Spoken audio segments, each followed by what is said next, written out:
I just had to take a pause and think about what I'm going to say to you.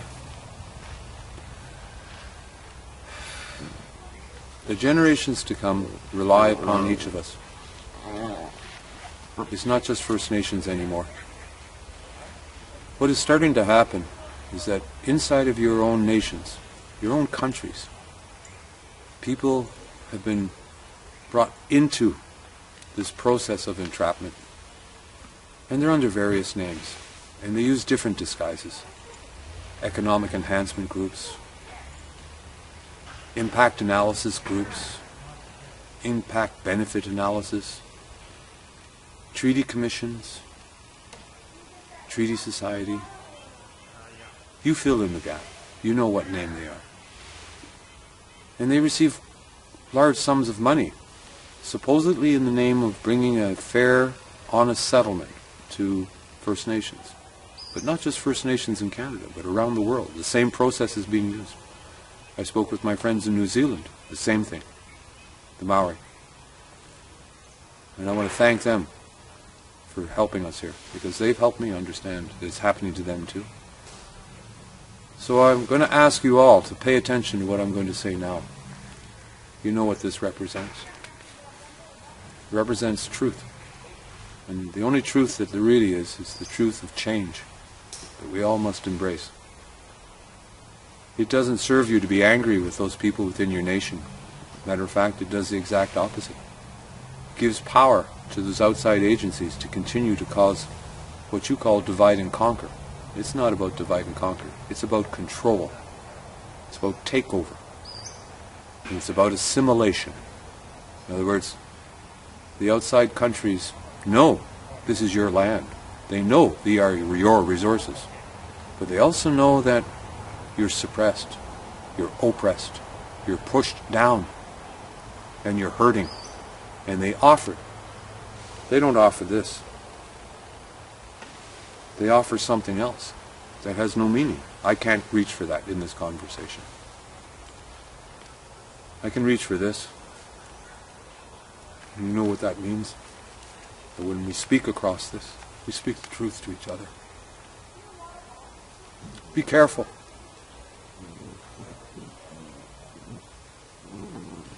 Find the way inside of your law, the law of compensation inside of traditional law, that will remove the guilt and shame from those who've been trapped in their treaty commissions and their band councils to manipulate you and to put you in corners and to ignore hereditary chiefs and then turn your culture against you.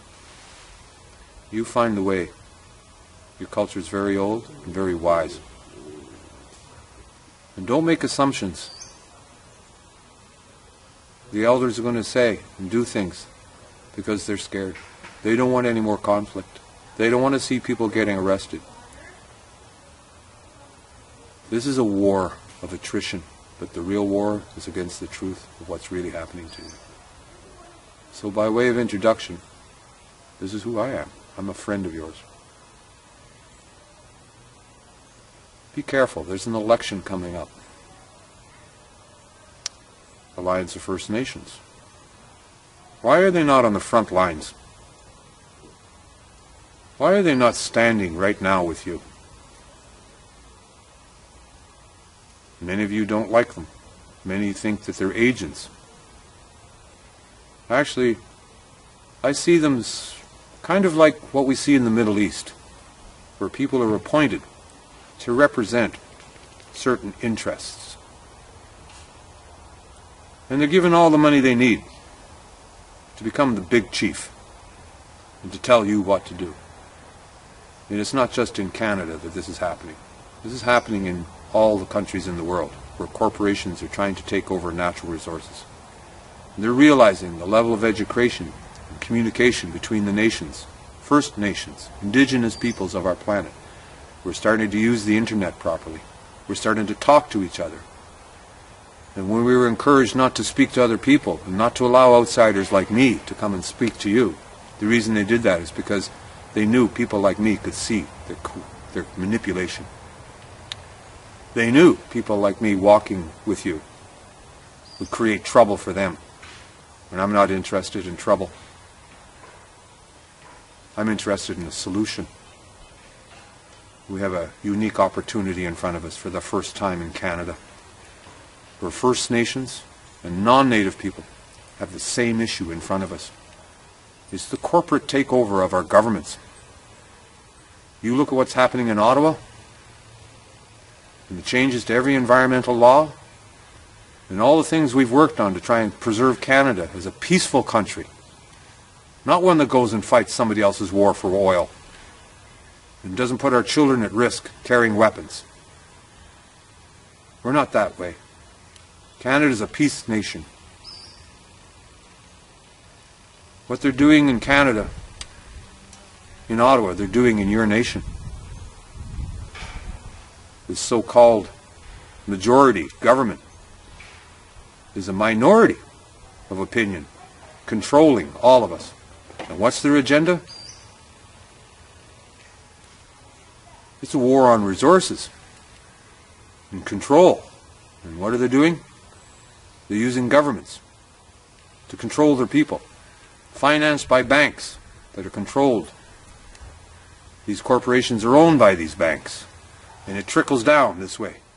And look at it in your nation. Who do you have representing you? Do they represent your traditional way? No, we already know that. But they're trying to make an end to this. They're trying to bring this to an end. Trying to have nation-to-nation talk, finally. Are they telling the truth? No, they're not. Why? Because they don't understand. They don't understand the mechanisms of these treaties. They don't see the corporations controlling the governments that are manipulating you through Indian and Northern affairs. Remember the old days when the band councils would tell you what to do, and if you didn't do it, you wouldn't get your social service. You wouldn't get your electricity benefits up north. You wouldn't get your electrical card filled so you could go and get electricity in your meters for your house, because if you didn't comply and do as you're told. Now, who are they working for when they do that? Do you think that's any different today between the band councils and the treaty commissions? Do you think it's any different from the government that's running Ottawa and what they're really doing? When you start to see things that are the same on the top as they are on the bottom, then you start to see a pattern. And as a person who's been a guest and invited to sit with the elders and the chiefs for the last 30 years, I've been given the unique opportunity to see this pattern.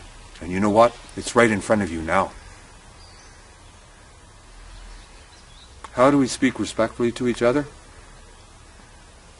The time for healing will come later.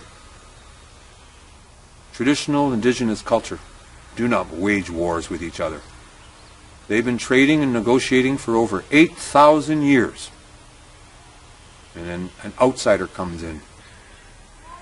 Somebody with weapons and smarts and all sorts of tricks to use your own people against yourself. To what end? To take this from you. This truth. Take this from you. Try and take it out of my hand and see what happens. That's it.